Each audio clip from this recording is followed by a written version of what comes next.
እየተወራጨ ፈኔን ሊያናግረኝ ይገባል። ገብርኤልን ላከው። የሚመጣ ከሆነ ገብርኤል መታየት እንችላለን። አይመጣም፣ ውሸት ነው። እያየነው እኮ ነው። ምንም ነቲንግ አይመጣም።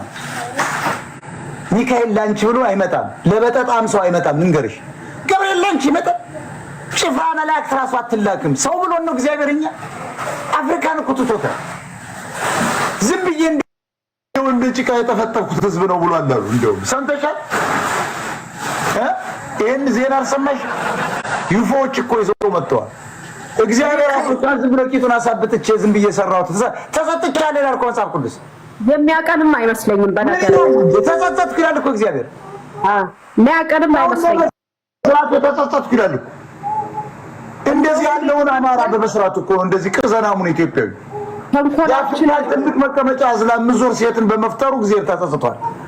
እንደውም የኛ አድናቂ ነው። እግዚአብሔር ቢሰማኛል በቀጥታ እንደ ዳዊት ንግስና ነው የሚጭልልሽ። ይሄ ደፋሮች ናቸው የኔ ልጆች እነዚህ ናቸው ብሎ የሚወስደን እኔና አንቺን እንጂ ዘበነ ለማን አይደለም። አስረግጬ ነው ነገር። እሱማ ከካሊድ ጋር የሚባል እስላምና ክርስቲያን አብሮ ይበላል፣ አብሮ አይሰግድም፣ አብሮ አይተኛም። እሱ ግን ዳር ቢዝነስ ሜንስ ኦኬ። ስለዚህ አትፍሩ። ነጠላ ለባሽ ተነሳ ጴንጤ ካራባት አንጠልጣይ እኔ ስለ ሃይማኖተኛ ባናቱ ሊዘቀዘቅ ይችላል እኮ እያልኩሽ ነው። ዳንኤል ክብረት እኮ የወለደውን እኮ የካደ ሰው ነው። አራት ልጅ እየሸከሸከ አይደል እሱ ማን ጠየቀው? ማቲያስ ራስ ታድረል እኮ ደንቆሮ ጥቁር ለባሽ ለምን ትነቀነቅል? ምን ያመጣል? ሃይማኖት ተቃዋሚ ነን። አዎ በባህል ተቃዋሚ ነን። ሞደርን አስተሳሰብ ነው ያለን እኛ። እግዚአብሔር በየቦታው ይመለካል። የግድ ቸርችና ቤተክርስቲያን መግባት አንችልም። ካስፈለገ እግዚአብሔር ሰላማዊ ሰልፍ እንጣበታለን። ምን ይመስልሻል? በሚገባ እኔ እንደውም የመጀመሪያ እኔ በሚገባ እግዚአብሔር የሚባለው እንጥራበት። ይሄው ለውጥ የለም ኢትዮጵያ ውስጥ ምንም ለአማራውን የሚያመጣው ነገር የለም። እግዚአብሔር የሚባለው ብዙ ያልተከፈላቸው ቲፎዞች አሉት። እነኚህ ቲፎዞች ደግሞ የጀርባቸው ስታጠና እግዚአብሔርን አምነውት ሳይሆን በእግዚአብሔር ስም ሱቅ ከፍተው ደሃውን ህዝብ የሚበዘብዙ ልክ የ1844 ካርል ማርክስ ያዛርጉ። በህማማት እንደዚህ አይባልም የሚሉ ሰዎች አሉ። ህማማት ምንድነው? ህማማት ለኔ ያመጡ ነው እንደሚታመመው ህማማት ለኔ አማራው ያመጡ ነው ወገቡን የሚወጋው ደረቱን ምንድነው? የስ የምን ህማማት ነው? እግዚአብሔር ታብን ታላን ሰጠን ምን አገባንኛ? እግዚአብሔር ከታመመ ለራሱ ጉዳይ ነው የታመመው። እግዚአብሔር ሳይያል አምላክ ለምን ይታመመ? ምን ስለሆነ ነው የሚታመመው? ሰሞኑን ህማማት ነው። ኢየሱስ ግን እኮ በአባቱ ቀኝ ተቀምጧል ተብሏል መጽሐፍ ቅዱስ ላይ። ምን ያደርጋል አማራውን? ዓርብ ስቅለት ነው እያለ ኤሎሄ የሚል ምንድነው? ተነስቷል። ተነሳ እኮ እግዚአብሔር ነው። እንደገና ልንገለው አስበን ምን ይመስልሻል? ብርጅስቶን እግዚኦ ይላል የደደብ ከታቻለ ማህይም ነው። ቤተክርስቲያን ውስጥ የምታገኘው ደንቆሮ ነው። ሊጣብኪ ነው ብዬሻለሁ። አተላ ተሸካሚ ነው። የሚጸዳደበትን ጉድጓድ የማይቆፍር ወንበዴ ነው። ከዚህ ጋር እንዴት ነው እንቀጥላለን? ዛሬ ከአሜሪካና ከአውሮፓ ስሚ ቤተክርስቲያን እየፈረሱ ዲስኮ ቤት እየሆኑ መጽሐፍት ቤት እየተቀየሩ ዩኒቨርሲቲ ፋርማሲ እየተከፈተባቸው ነው። ይኸውልህ አንተ ነቅራል ይላል። ያው ሾካካ ስለሆነ እንደሱ ነጠላ ተሸፋፍነ ማሽሟጠጥ አለበት። እግዚአብሔር ሰላም ሰልፍ ሳይሆን ለእግዚአብሔር ራሱ ለእናንቺ ሰላማዊ ሰልፍ እንወጣለን። ተቃውመን ነው አናምንም ብለን ምን እንደሚያመጣ እግዚአብሔር እናየዋለን። ራሱ ቆርጠላከለ በቃ ይሄን እንዲህ ስትይው ነው እንጂ ዝም ብለሽ አትልመጥመጭ። ሰውን እንደዚህ አድርገው ያሳምጹብናል። ነጠላ ለባሽ አመጸ ደንቆሮ ምን ያመጣል? ሂጃብ አንጠልጣይ ምን ያመጣል? እግዚአብሔር ራሱን አናምንም እያለው እኮ ነው ዛሬ። ስላልደረስክ ለኛ ለአማራ የሚባል ስላዳላህ አንተን ከዛሬ ጀምሮ አናምንም። ለሚያምር ተጨነቅ፣ ለነጭ ተጨነቅ ብለሽ ነው መመለስ ያለብሽ። እንዲህ ስትይው ነው የቅዘና የሚጠፋው። ሰው በማይክሮ ሰከንድ ነፍሱ ሲለው የሚጠፋ ሰው ለእግዚአብሔር መቆም እንትን ማለት አለበት። ብርጅስቶን እኔ ኮርሱን ነው ማለት የበሰበሰ ስንዴ መቆም አለበት እኮ የበሰበሰ ስንዴ እየለመነ ነው እግዚአብሔር አይሻልሽም? ግልጽ ነው። ምን እንደማታ በዚህ ደረጃ ስንነግሪው ለዘበነ ለማ ቂጡ የሚቃጠል ለዚህ ቦታ አለባሽ የሚለው እንደውም ይሄን ሲሰማ ነው። አቅ እንዲህ አገኝ ስንነግሪው ነው ለዚህ ለዘመርኩ የሚባል ሌባ ቂጥ ደፋሪ ይሄን ስትነግሪው ነው ድራሹ የሚጠፋው። ስሙት ይላል። ከዚያ በኋላ ሰው ይሰማል። እና ትክክል እኮ ነው ይላል የሞተው ሰው። እና ሞታ እኮ የሚለው አንዳንድ ነው ከዛሬ ጀምሮ እግዚአብሔር ክዶናል አይደለም እንደ ብርጅስቱ ታደነ ሳው እኔ ተራግረ ይሁን ቤተክርስቲያን ውስጥ የመሸገው ዱርዬ ሚስቱ ነው መሬት አገኝም የኛ መሬት አለክስ ሃይማኖተኛ ሚስቱን ብገይበት አለክስ ሙሸቱን ነው ያራዳ ልጅ ነው።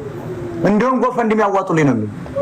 ኦርቶዶክስ ነው ሙስሊሙ ምናምን ጴንጤው ሚስቱ ስትሞት አይ ጎፈንድ የሚዋጣልኝ ነው የሚል ዲያስፖራ ከሆነ ሀገር ቤት ከሆነ ደግሞ ቸርች ሄድና በቃ አጣዋት እኮ ሚስቴን እያለ ገንዘብ ነው የሚሰበስብ።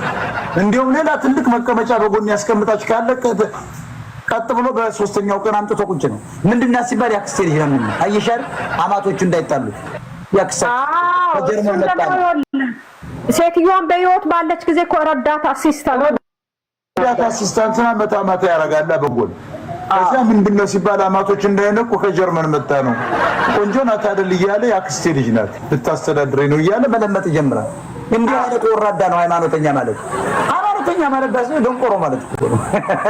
አንቺ ደግሞ እንደዚህ ተጨነቀለሽ ለዚህ ቡትቷ አምስት ምን ነግሬሻለሁ እኮ ከ8.4 ቢሊዮን ወርልድ ፖፑሌሽን 200 ሚሊዮኑ ነው የሚጠቅመው ብለናል። ሌላው በልቶ የሚያራ ፒፕል አማራም 60 ሚሊዮን በዩ 1 ሚሊዮን አይሞላም የነቀው አማራ ሆኖ ደግሞ ከ7 ሰው አይበልጥ። ለአማራ የሚያስበው 1 ሚሊዮን ነው። አማራ ሆኖ ግን የሚታገለው 30 ሰው አይሞላም። ይሄን ብሽቅ ነጠላ ለበሰ በሬ ያረደ ጊዜ ተሰደበ ምንም እንደሚያመጣው እናየዋለን። ምንም አያመጣም እኮ እግዚአብሔር ቀናተኛ አምላክ ነው። ቀናይ ነው ይላል። ይምጣና ያጥፋንኛ ካስፈልግ እኮ እና ለፈስፈስ ነው እንደ የራሱ እግዚአብሔር ይሄን ፈሪ ነው እንደ ወቃሚ ቆምና ረሃቡን ቢዋጋ የወለደው መንገድ ላይ የሚለምንበትን ዘሩን ያዝረከረከውን ቢሰበስብ። አሁን ለምሳሌ አሳ እንቁላሏን ስትጥል ሴቷ ወንዱ አሳዎች እስኪፈለፈሉ ቁጭ ብሎ ይጠብቃል። ገብቷል። እነኛ አሳዎች እኮ ተምረው ይረዱኛል። ያረብ ገረድ ተፈጥሮ ነው ያስገደደው። ገብቷል። የዛን ያህል ሞራል የሌለን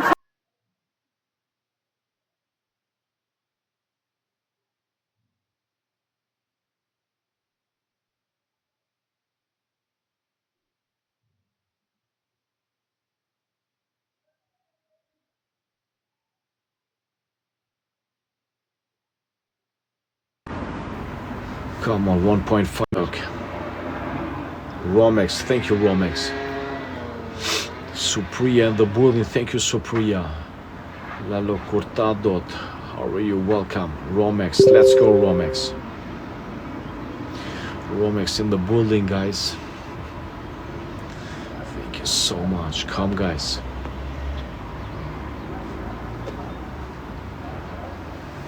Hello, Misa. Welcome, Misa.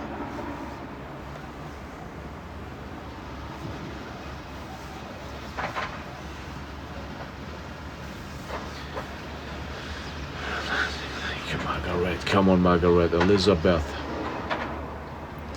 Thank you, Elizabeth.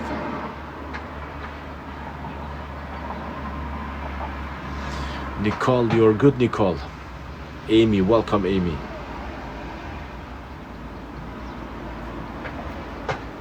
Thank you, Christine K. Let's go, Christine K. Abang, how are you, Abang? Davor Kovacevic. Thank you, Gavor. Zamzon. Hello, Zamzon. My love in the building. Thank you, my love. Thank you so much, Vahil. Davor. It's a pleasure for me, Davor. Hello, Daniele. Mahabat. Hello, single. Welcome, single. Come on, 1.5 million, guys. Come on, 1.5 million.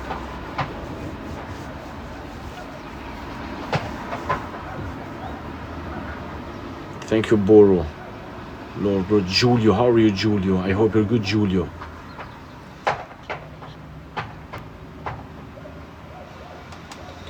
Vail in the building. Thank you, Sarita. ቻለም ለቆንጆች ታደላለች ነበር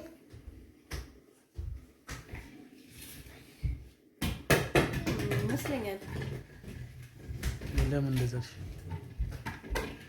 ብዙ ጊዜ አይተህ ከሆነ ቆንጆ ሰዎች ህይወታቸው ቀለል ሲልላቸው እናያለን። ብዙ ጊዜ ነው፣ ሁሌም ላይሆን ይችላል።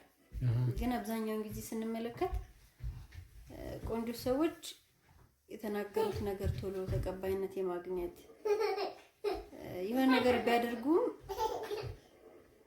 ቶሎ ጥፋታቸው ቶሎ ያለ መታየት ነገር አለ። እንደዛ ይመስለኛል። እኔ እንትን እንደምታስ ይሄ ምንድነው በሳይኮሎጂም ይሄ ሃሎ ኢፌክት የሚሉት ነገር አለ።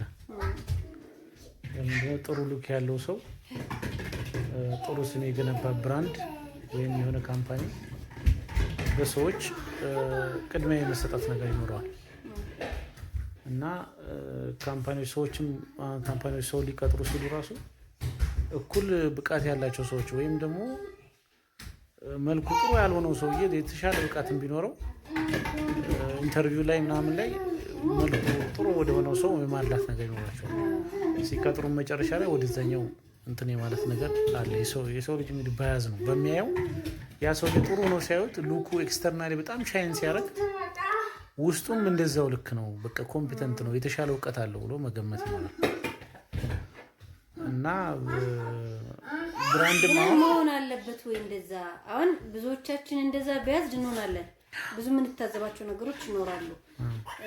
ጥሩ መልክ ላለው ጥሩ ሉክ ላለው ሰው የማጋደል እንደ መልኩ ውስጣዊ ኳሊቲውም እንደዛ ነው ብሎ የማሰብ ነገር አለ ብዙዎቻችን ጋር አይደለም። ግን ልክ ነው ወይ ያካሄዱ? ልክም አይደለም። ብዙ ጊዜ ቆይተን ስናየው የፈርስት ኢምፕሬሽን ላይ ብዙ ጊዜ እንሸወዳለን ማለት ነው። ስለዚህ በዛ ጫና ውስጥ መግባት ከቻልን አንድ ሰው ጫና ውስጥ ከገባ በምንስ መንገድ ነው ይሄንን ችግር መቅረፍ የምንችለው የሚለው ደግሞ ጥያቄ ያስነሳል። አንደኛው ከባድ ነው ነገርየው፣ ግን አይምሮአችን ስለሆነ የሚሸውደን በፈርስት ኢምፕሬሽን ብዙ ጊዜ ያው ፈርስት ኢምፕሬሽን ጥሩ ነው ይባላል። እውነት ነው። ጥቅምም አድቫንቴጅም አለው ጉዳትም አለው። ለምሳሌ እኛ አድቫንቴጅ ለመውሰድ ከሆነ ሄድ ነው ፈርስት ኢምፕሬሽን በደንብ አድርገን መጠቀም አለብን ይመስለኛል። ግን ደግሞ እኛ ላይ አድቫንቴጅ ሊጠቀም የሚመጣ ሰው ሲኖር ደግሞ ያንን አንደርስታንድ አድርገን በደንብ ጀጅ ማድረግ መቻል አለብን ብዬ አስባለሁ። ስለዚህ ይሄ ቶታሊ ማስቀረት አይቻልም። ይሄ ሃሎ ኢፌክት ያው መጀመሪያ ሳናቆም ጭምር ነው የምንሸወደው እና ገና እንዳየን በእይታ ስለሆነ የምንሸወደው በእይታ እንደዛ ነው እና በእይታ ወጥመድ ውስጥ እንገባለን ነው። ወጥመድ ውስጥ በቀላሉ የመሸወድ ነገር ይኖረናል። ለምሳሌ ቢዝነሶችም ላይ ብናይ ጥሩ ስም የገነባው በቃ ሁሌ ጥሩ ዕቃ ነው የሚያመርተው። የሱ መጥፎ እንኳን አምርቶ ስሙ ጥሩ ስለሆነ አቤት ሲለይ በጣም እኮ የሚገርም ነው ምግቡ ሲጣፍጥ ምናምን አይባልም። ከዛ ግን ዋጋው ይጨምራል ስቲል በቃ ችግር የለውም አሪፍ ነው ምናምን ይባላል እና ከዛ ግን የተሻለ ኳሊቲ ይዞ የሆነ በጎን ሌላ ቢዝነስ ይመጣ እሱን ቶሎ የመቀበል ነገር አይኖርም። ለዚህም ደግሞ ሰው ባየው በፈርስት ኢምፕሬሽን ስለሚል ቢዝነሶችም ደግሞ ያው የተለያዩ ሰውም ቢሆን ያንን ደግሞ አድቫንቴጅ መጠቀም ይቻላል። የፈለግነውን እንምረጥ ነው ከሉክም ባሻገር እኛ እንደ ከስተመር እንምረጣው። ቢዝነስ ግን የሚያደርጉ ሰዎች ግን ይሄንን ሊጠቀሙበት ይችላሉ። ይሄም አንድ አድቫንቴጅ አለው። አንደኛ ማስታወቂያ ማሰራት፣ ለምሳሌ ማስታወቂያ ሲያሰራ ሰው ማስታወቂያ ላይ ያየነውን ነገርና ያላየነው ነገር ገበያ ላይ ብናገኝ ያየነውን ነው ማለት ነው። ያየነውን ቀድመን እንመርጣለን። ያየነውን ነው ወደዛ በያዝ እንሆናለን ምንም ቢሆን ማለት ነው። ይሄን ነገር የት ጋር ነው የሰማው? ቴሌቪዥን ላይ አይቼዋለሁ ወይ ሬዲዮ ላይ ሰምቼዋለሁ ወይ የሆነ ቲክቶክ ላይ አይቼዋለሁ። ካላየሁት ያየሁትና ያላየሁት አንድ ላይ ቢሆን ወደ ያየሁት ነው ማደለው። በቃ ይሄ የሰው ልጅ ምንም የማስታወቂያ ጫና ቀላል አይደለም። ስለዚህ እሱ አንድ ነው። ማስታወቂያ ማሰራት የሆነ ብዙ ጊዜ ሲሰራ እንደዚህ አይነት ነገር ማስታወቂያ ሲሰሩ እንደ ቀልድ ይመስለናል፣ ግን አይምሮአችን ውስጥ ግን ታትሞ ይቀራል።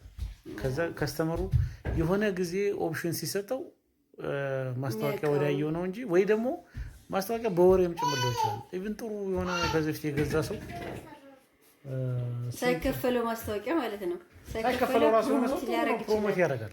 ሳይከፈለው ስለተገለገለበት ያም ጭምር እንደተጠቀመ ይወሰዳል፣ ያው እንደ ማስታወቂያ ይወሰዳል። ስለዚህ ሃሎ ኢፌክት በመጥፎም ሳይድ እንዳለው ጥሩ ሳይድ አለው ነው። ያው ተጠቃሚ ለመሆን ከፈለግን ያንን በተቻለ መጠን ፈርስት ኢምፕሬሽን ማሳመር ጥሩ ነው።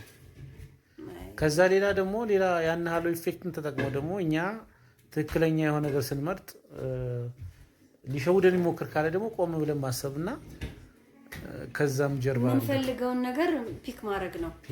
በሉኩ መሸወድ የለብንም ነው። ሰውም ላይ ብቻ ሳይሆን የምንገለገልባቸው ነገሮች ላይ ስለሆነ ማለት ምንም ነገር ላይ ያንዳንዱ የየለት እንቅስቃሴዎቻችን ላይ ሃሎ ኢፌክት የሚባለው ነገር ስለዚህ እንትን ማለት ነው ማስቀረት አንችልም፣ ግን እኛ ቆመ ብለን ማሰብ ይጠበቅብናል ነው አይደል? አዲስ ባለትዳር ለሆናችሁ ወንዶች አንዳንዶቻችሁ እንደ በሽታ አንዳንዶቻችሁ እንደ ውርደት እየቆጠራችሁት ራሳችሁን ላላስፈላጊ ወጪ አትዳሩ። በቅርቡ ግንኙነት የጀመረ ወንድ ቶሎ ሊጨርስ ይችላል፣ ምንም ችግር የለውም። ተደጋጋሚ ግንኙነት ሲኖር ቆይታው እየተስተካከለና እየተሻሻለ ይሄዳል። ሕክምና የሚደረገው በጊዜ ሂደት ምንም አይነት ለውጥ የሌለው ከሆነና ወይም ደግሞ ከዚህ በፊት ደህና ሆኖ ከጊዜ በኋላ የጀመረ ከሆነ ብቻ ነው። በስንፈተ ወሲብ ዙሪያ ላለ ሕክምና በዚህ ስልክ ቁጥር መደወል ትችላላችሁ።